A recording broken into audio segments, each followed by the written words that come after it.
Since once every 2 years lang ako nakakauwi ng Pinas bilang OFW para makasama ang pamilya, kaya sulitin ang bonding.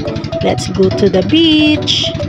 Now we're going to Orange Farm Beach Resort sa Bistig, Surigao del Sur. Oops, di kinaya ng bangka ang bigat ko, lol. Low tide kasi, kaya yan, sumadsad ang bangka. Eto nga at narating na nga namin ang beach resort after 30 minutes ng pagtulak sakay sa bangka.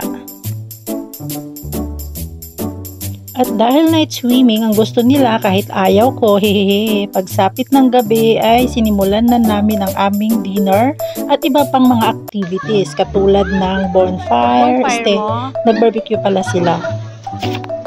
At nang huli naman ng alimango ang 4 na binatilyo, mukhang marami silang nahuli at mukhang nag-enjoy naman sila. At sa kalagitnaan ng gabi, may mga kalahating sirena at kalahating palaka sa gitna ng karagatan na nagkakatuwaan.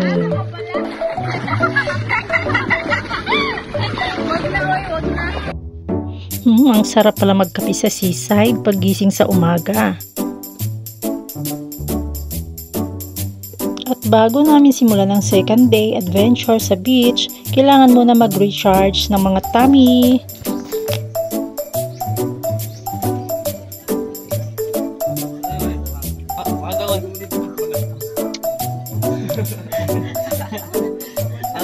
Si Carlo, tawagan niyo si Carlo. At syempre, kasama sa eksena ang video okay. Hehe.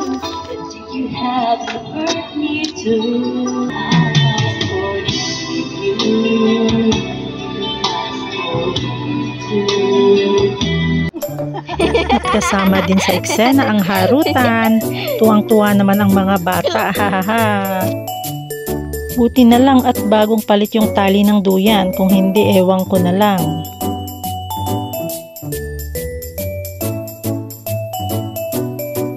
Butod ka na day, kain ka pa rin ng kain.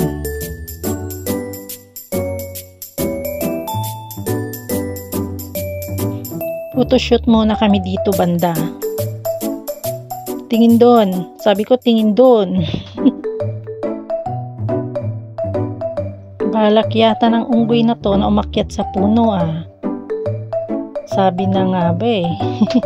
Ay sorry, nagpa-picture lang pala ang Disney. Nagigat-igat na naman tong dalawa na to ah. Sana all.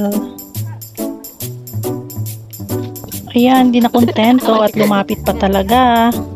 Hahaha. Dahil napagod na, kakalakad ang pabebe namin. Ayun, nagpakarga. Buti na lang may kasama kaming kalabaw. Papa niya pala yun. Sorry na, hehe. Uy, muntik nang mahuli kami yung isang Disney princess. Katatapos lang yata magwiwi.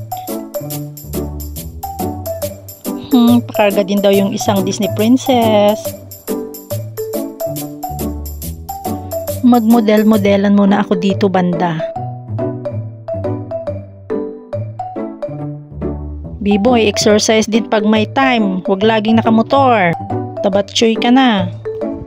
Nakarating din kami sa kabilang maliit na isla. Uy, may CCTV palang nakabuntot sa likod ko.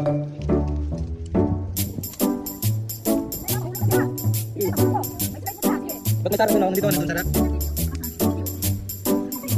Oo, tara.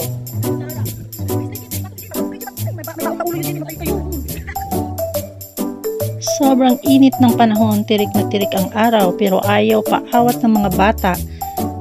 Kaya wala akong choice kundi sundan sila. Hay nako, 2 years ako nagpaputi sa Hong Kong tapos 1 day lang ngayon. Balik negra ulit. Ito nga yung mga napulot naming souvenir sa dagat. At natapos na din ang 2 araw na adventure sa Orange Farm Beach Resort. Hindi naman masyadong halata na napagod sila. Beach pa more, hahaha.